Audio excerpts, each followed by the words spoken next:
Então a gente vai iniciar mais uma aula aí de conjuntos numéricos. É a nossa última parte de conjuntos numéricos, embora exista um conjunto mais abrangente que este que eu vou falar, mas aí é um estudo à parte, né? Que são os números reais. Então os números reais, qual que é a ideia, né? Ó, nós vimos lá na sequência, primeiramente nós vimos números naturais, né? Então provavelmente os primeiros números que surgiram aí na face da Terra, pelas mãozinhas, né? Dedinho do pé, dedinho da mão, né? Contagem de pedrinha. Então números naturais. Dentro dos números naturais, nós temos aqui o surgimento de um outro tipo de número, porque a gente precisou abranger mais coisas, né? Pegou também analisar dívidas, por exemplo. Então precisava dever alguma coisa ou estava devendo alguma coisa, não sabia representar. Então com isso, há o surgimento dos números inteiros. Muito bem, que é o Z de inteiros, não Z de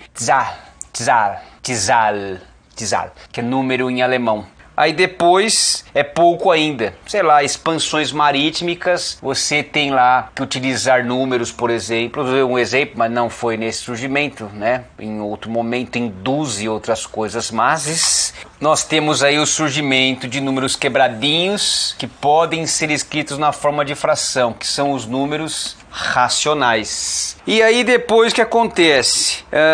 Só que nós temos números que não são possíveis de escrever na forma de fração. Eles não são racionais, então eles são irracionais. Só que os irracionais, diferentemente dos outros conjuntos, que não estão internos, ó, todo número natural, quer dizer, todo número racional, eu posso dizer que assim, ó, o número inteiro é o número racional, sim, o número natural é o número racional, sim, todos estão englobados, né? Mas os irracionais não, eles não fazem parte daqui, eles estão externos. É um pouco ruim colocar i, tá? Eu não gosto muito desse i, eu prefiro o total, que é o números reais, menos os racionais, mas eu vou aceitar hoje, eu vou aceitar ele aí para representar uma letrinha aí e não ficar triste. E aí, com isso, todos os números envolventes, ó, o vermelhinho, laranja, amarelo. Então, todos os números que envolvidos aqui, eles são envolvidos pelos números o quê? Pelos números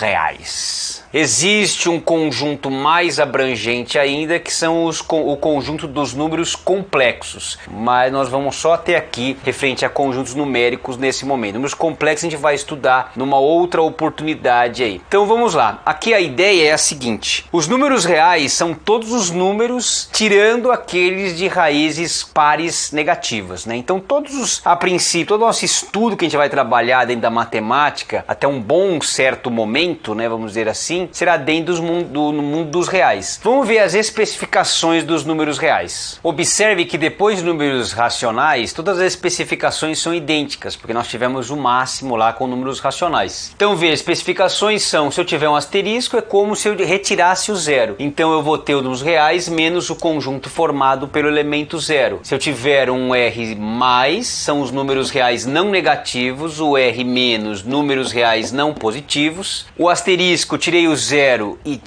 desse número, dos números reais não negativos, foi retirado o zero, que é um nulo, né? O elemento nulo. Então eu tirei o zero, então ficaram os números reais positivos, e dos números negativos eu retirei o zero, números reais, ou os não positivos, eu retirei o zero, então ele fica números reais negativos. Números reais é um mundo bastante interessante, é um mundo que a gente trabalha demais sobre ele. Muitas vezes você vira assim, ó, resolva em reais. Então a gente vai entrar aí numa próxima playlist aí, num próximo momento, a gente vai entrar no mundo das funções. E aí é um mundo muito, muito importante. Então esse encaminhamento que nós tivemos de conjuntos, eu objetivava o quê? Qual que é o nosso objetivo? Atingir as funções que começarão aí no decorrer rápido das coisas, se já não tiver no canal já neste momento. Gente, foi uma honra. Forte abraço para vocês, tudo de bom. Falhou!